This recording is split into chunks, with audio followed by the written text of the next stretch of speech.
एक छोटा सा टॉपिक है रेफरिंग ऑफ द पैरामीटर। आप में से बहुत लोगों को पता होगा, बहुत लोगों को नहीं पता होगा। मैं अपने सेटिस्फेक्शन के लिए जीरो से पढ़ा रहा हूं, इस वजह से बताऊंगा। ठीक है, एक ट्रांसफॉर्मर है, इसके पैरामीटर्स अगर हमको एक दूसरे के इधर उधर शिफ्ट करना हो तो उसको बोलते हैं रेफरिंग ऑफ द पैरामीटर। अब देखते हैं कैसे शिफ्ट करेंगे। पहली चीज, इसको शिफ्ट करने के लिए एक ध्यान रखिए कि मान लो अभी मैंने शंट ब्रांच पैरामीटर बनाए, क्या नहीं बनाए। उसका रीजन है कि यहां पर अगर टोटल I1 करंट है तो क्या हो जाएगा हमारा I0 प्लस I1 डैश, और यहां पर जो I0 करंट है बहुत कम है कंपेयर टू दी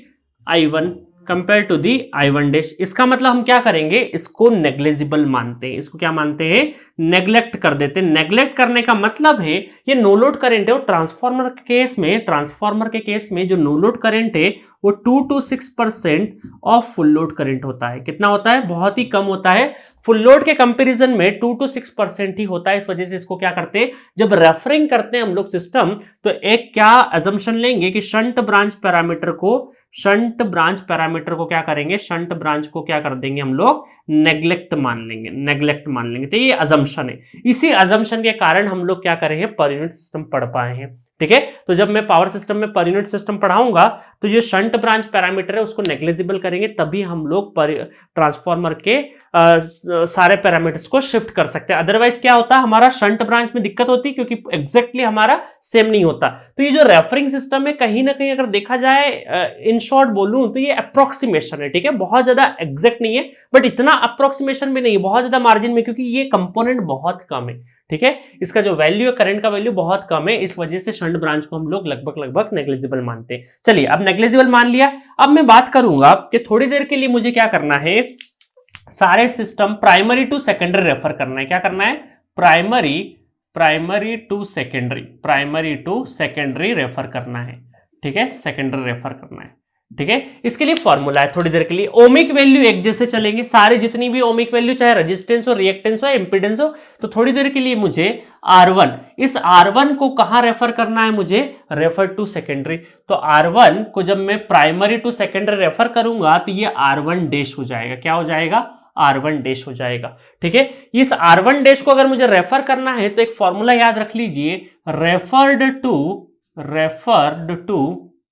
ठीक है, referred to upon referred from, spelling check कर लीजिएगा रेफर के। ठीक है, स्क्वायर इनटू ओरिजिनल वैल्यू जिसको हम लोग रेफर कर रहे हैं, मतलब R1। ठीक है, तो हम क्या बोलेंगे, refer to upon referred from. Refer to जहां कर रहे हैं और जहां से कर रहे हैं, रेफर्ड फ्रॉम, रेफर्ड टू जहां कर रहे हैं, रेफर्ड फ्रॉम जहां से कर रहे हैं। ठीक है, तो हम लोग क्या बोलेंगे, R1 dash equal to refer to, मतलब क्या हो जाएगा हमारा N2, उधर का टर्न रेशो कहां का, N2 रेफर टू, और रेफर्ड फ्रॉम कहां से कर रहे हैं हम लोग, प्राइमरी से कर रहे हैं। तो ये रेफर्ड फ्रॉम कहां से आ जाएगा, N1 स्क्वायर लगाना नहीं भूलिएगा ओमिक वैल्यू में, और R1। ठीक है, तो इस तरीके से हमारा क्या आ जाएगा, R1 रेफर टू, अब इसको क्या बोल देंगे, primary register refer to secondary,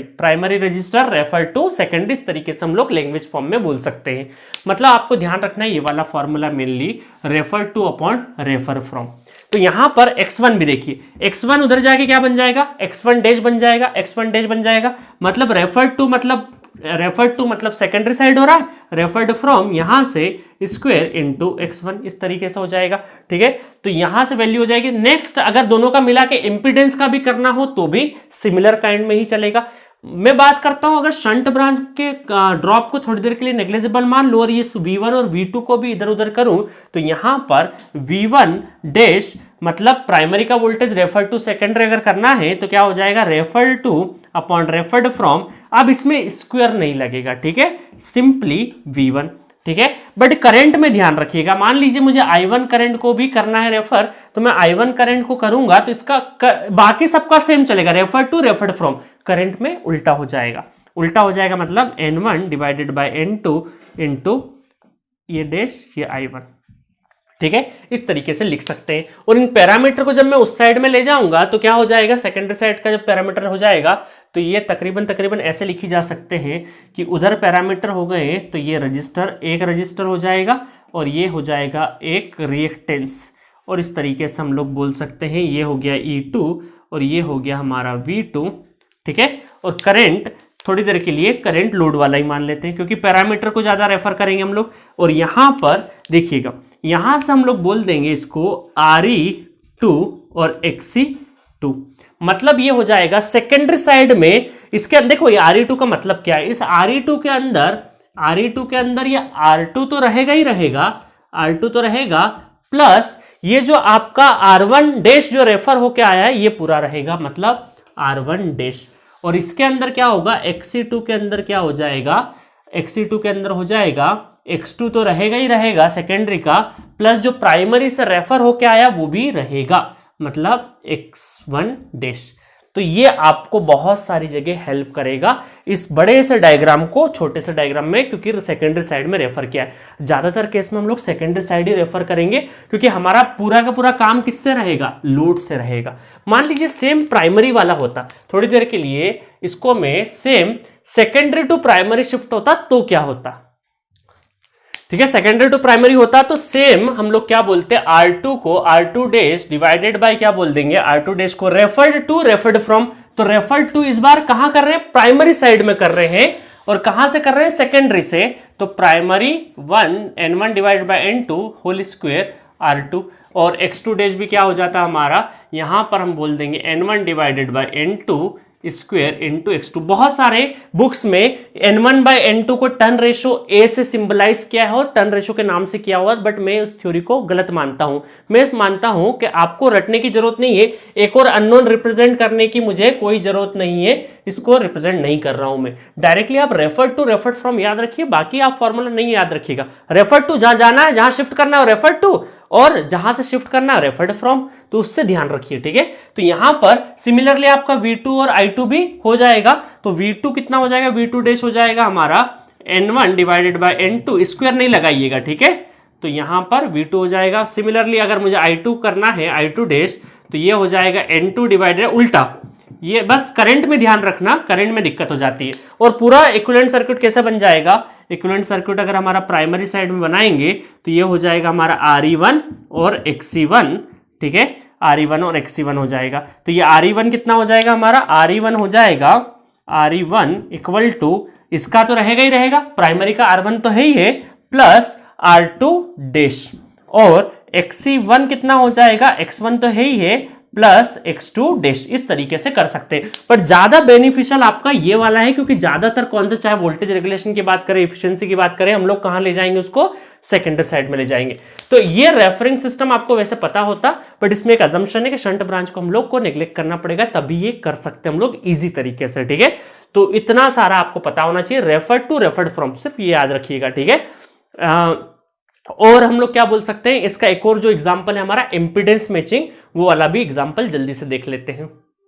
so impedance matching है ना, ट्रांसफार्मर कहां के लिए यूज करते हैं, इंपीडेंस मैचिंग के। इंपीडेंस मैचिंग का असल मतलब है कि आप अपने ईयरफोन सुनते हैं कि नहीं, ईयरफोन में नॉइस बहुत अच्छे से आ रही है, नॉइस बहुत अच्छे से नहीं बोलूंगा मैं, ऑडियो बहुत अच्छे से अगर आ रहा है आपका और नॉइस नहीं आ रही है, तो इसका मतलब क्या है, ईयरफोन परफेक्ट है। तो ये जब भी हम लोग बोलते हैं कि मैक्सिमम, इसके लिए क्या है, परफेक्ट अगर आपको सुनाई दे रहा है, इसका मतलब क्या है, इंपीडेंस परफेक्टली मैचिंग, क्योंकि मिसमैचिंग ऑफ इंपीडेंस हुआ तो क्या हो जाएगा, आपका पावर अच्छे से ट्रांसफर नहीं हुआ है। इसका मतलब मैक्सिमम पावर ट्रांसफर, आपको एक क्वेश्चन दे रखा है, इस तरह का ट्रांसफार्मर दे रखा है, ये आपको 2 ओम 8 ओम ये लोड है, तो आपसे पूछा है find N1 by N2 when maximum power transfer to the load. तो मैक्सिमम पावर ट्रांसफर थ्योरम आपने पढ़ी है, तो मैक्सिमम पावर ट्रांसफर होने के लिए क्या होना चाहिए कि load resistance should be equal to the source resistance, तभी क्या होगा, मतलब हमारा अगर RL ये वेरिएबल है, अगर ये वेरिएबल है मान लो, तो ये RL इज इक्वल टू क्या होगा आपका RS होगा, तभी आपका क्या हो सकता है, मैक्सिमम पावर ट्रांसफर फ्लो कर सकते हैं।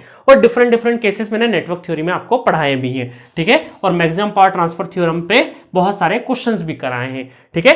तो इस तरीके से आपको अगर क्वेश्चन दे तो आपको क्या करना है कि यहां पर आपका दिमाग चलेगा, सर मैक्सिमम पावर ट्रांसफर करना तो है, ठीक है समझ गए, बट यहां 8 ओम है और यहां पर क्या है 2 ओम है, तो यहां तो मिसमैचिंग है, सोर्स रेजिस्टेंस और ये लोड रेजिस्टेंस दोनों डिफरेंट है, तो मैक्सिमम पावर ट्रांसफर फ्लो कैसे होगा।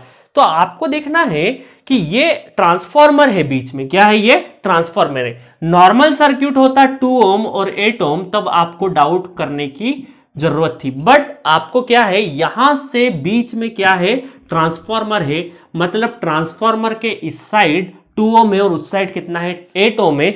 मतलब अगर कंपेयर करना है तो यहां से मुझे अगर देखूंगा, यहां से मुझे दिखाई दे रहा है 8 ओम और सेम 8 ओम रजिस्टर अगर मैं यहां से देखूंगा तो मुझे 8 नहीं दिखाई देगा, कुछ और दिखाई देगा। ठीक है, तो ये है नजरों का धोखा। कभी आगरा गए हो तो ताजमहल के बाद जब आप किले वगैरह पे जाते हैं तो वहां से गाइड दिखाता है नजरों का धोखा। ठीक है, तो आप देखिएगा, कभी जाइएगा आगरा। तो यहां से अगर हम लोग 8 ओम हमें यहां से दिखाई दे रहा है, जब इस 8 ओम को यहां शिफ्ट करूंगा तो कुछ और दिखाई देगा। कुछ और दिखाई देने का मतलब मैं इसको अगर ये R2 कंसिडर कर लूं तो इसको मैं बोल दूंगा R2 डैश, और R2 डैश किसके बराबर होना चाहिए, 2 ओम के बराबर होना चाहिए, तभी मैक्सिमम पावर ट्रांसफर फ्लो होगा। या तो ऐसा कर सकते हैं या फिर हम ऐसा कर सकते हैं कि इसको उधर ले जाएं। ठीक है, चलो पहले इस वाली मेथड से करते हैं। पहले इस वाली मेथड से करेंगे तो R2 डैश कितना हो जाएगा हमारा, R2 डैश कितना हो जाएगा, इसको रेफर करके लाना है तो रेफर्ड फ्रॉम का स्क्वायर इंटू 8। ठीक है, 8 हो जाएगा। और हमें पूछा क्या n1/n2, तो R2 डैश किसके बराबर, तो मैक्सिमम पावर ट्रांसफर होने के लिए क्या होना चाहिए कि R2 dash must be equal to 2, तो ये 2 के बराबर हो जाएगा। तो 2 इक्वल टू n1/n2 का स्क्वायर डिवाइडेड बाई 8, 2 2 4 और स्क्वायर रूट हो जाएगा तो क्या हो जाएगा 1/2, दैट इज n1/n2 का जो रेशियो है 1/2 होना चाहिए। ठीक है, तो एक तो ये तरीका है। दूसरा तरीका है कि एक काम करते हैं, यहां से मुझे देखिए, यहां से मुझे 2 ओम दिखाई दे रहा है। अगर मैं यहां से देखूं तो 2 ओम दिखाई दे रहा है, बट मैं यहां से देखूं तो कितना ओम दिखाई देगा, तो ये है R1 इज R1 को, क्वेश्चन खत्म हो गया, मैं सेकंड मेथड से कर रहा हूं। तो यहां से दिखाई देगा तो मुझे R1 डैश दिखाई देगा, और मैक्सिमम पावर ट्रांसफर के लिए R1 डैश इक्वल टू कितना होना चाहिए, 8 ओम होना चाहिए, क्योंकि दोनों इंपिडेंसेस बराबर होना चाहिए। अब 2 ओम को R1 डैश को अगर मुझे निकालना है तो रेफर्ड फ्रॉम, ठीक है, रेफर्ड टू जहां जा रहा है और जहां से जा रहा है, तो ये कितना हो जाएगा हमारा 2 ओम। तो ये R1 डैश हमारा किसके 8 के बराबर होना चाहिए, n2 डिवाइडेड बाई n1 का स्क्वायर डिवाइडेड बाई 2, ये हो गया 4। हमें चाहिए 1/4 क्योंकि n1/n2 का रेशियो चाहिए, उल्टा कर दिया हम लोगों ने। ठीक है, तो इसका भी क्या हो जाएगा 1/2, दोनों से सेम आंसर आएगा।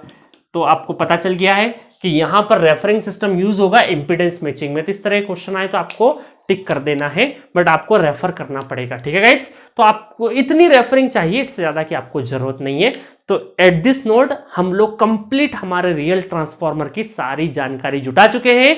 रियल ट्रांसफार्मर बन चुका है, अब इसके ऊपर टेस्टिंग करेंगे हम लोग। ठीक है, तो नेक्स्ट लेक्चर से हम लोग ट्रांसफार्मर के ऊपर टेस्टिंग पढ़ेंगे, और टेस्टिंग में हमारे पास open circuit test, short circuit test, जो 2 टेस्ट हमारे सिलेबस में है। डायरेक्ट टेस्ट क्या होता है, और हम लोग संपनर टेस्ट के बारे में भी थोड़ा इन्फॉर्मेशन लेंगे। तो इस तरह के बहुत सारे टेस्टिंग, और टेस्टिंग के बिहाफ पे हम लोग कुछ न्यूमेरिकल भी देखेंगे। ठीक है, उसके बाद इफिशिएंसी एंड बहुत चलते जाएगा, आप कहानी चलते जाएगा ट्रांसफार्मर का। और जो भी कॉलेज गोएंगे तो ट्रांसफार्मर और डीसी आपके अगर 4 सेमेस्टर में है तो आपके ट्रांसफार्मर डीसी आपके सेमेस्टर में होंगे, और आपकी एग्जाम के पहले दोनों आपकी मशीन कंप्लीट हो जाएगी। तो बने रहिए, आप न्यूमेरिकल सॉल्व करते रहिएगा घर पे। जितना मैं क्वेश्चन करा रहा हूं उसको कम से कम 3 से 4 बार आपको घर पे प्रैक्टिस करना है, और नोट्स बहुत अच्छे से बनाइएगा। ठीक है, एक एक चीज में बहुत डिटेल में पढ़ा रहा हूं आपको, खुद पे भरोसा रखिए। अभी एग्जाम को दिमाग से निकाल दीजिए, गेट एग्जाम को अभी दिमाग से निकाल दीजिए। अभी सिर्फ और सिर्फ आप इस हिसाब से पढ़िए, आप सब्जेक्ट पढ़ रहे हैं, सब्जेक्ट को लर्न करिए। गेट एग्जाम में जब हमारा जब जून जुलाई अगस्त ये वाला जब सेमेस्टर निकल जाएगा आपका, जुलाई अगस्त में हम लोग हमारे गेट वाले मोड में आएंगे, है ना। तो जैसे गाड़ी चलाते हैं ना, तो गियर 1 2 3 4 5, तो 5th गियर में, मतलब गेट वाले गियर में कब आएंगे हम लोग, जब सब्जेक्ट सीख जाएंगे। अभी सब्जेक्ट सीखने पे ध्यान दीजिए, जितना अच्छा सब्जेक्ट सीखेंगे तो ऑटोमेटिकली क्वेश्चन कहां से आएगा, इन्हीं नॉलेज से आएगा। तो फिर हम लोग कंपाइल करेंगे नॉलेज को। अभी नॉलेज लेते रहिए, ठीक है, सब्जेक्ट सीखिए, सब्जेक्ट पे ध्यान दीजिए। अभी दिमाग से प्रेशर हटा दीजिए, आपको एग्जाम भी लिखना है, ठीक है। अभी सब्जेक्ट इंटरेस्ट के हिसाब से सीखिए। चलिए नेक्स्ट लेक्चर में मिलेंगे हम लोग, ठीक है। क्वेश्चन बोलने की आदत हो गई है। नेक्स्ट लेक्चर में मिलेंगे जिसमें ओपन सर्किट और शॉर्ट सर्किट टेस्ट से आपको रूबरू करवाएंगे, ठीक है। जब तक के लिए आप पढ़ते रहिए, अच्छा सोचते रहिए। Bye, thank you.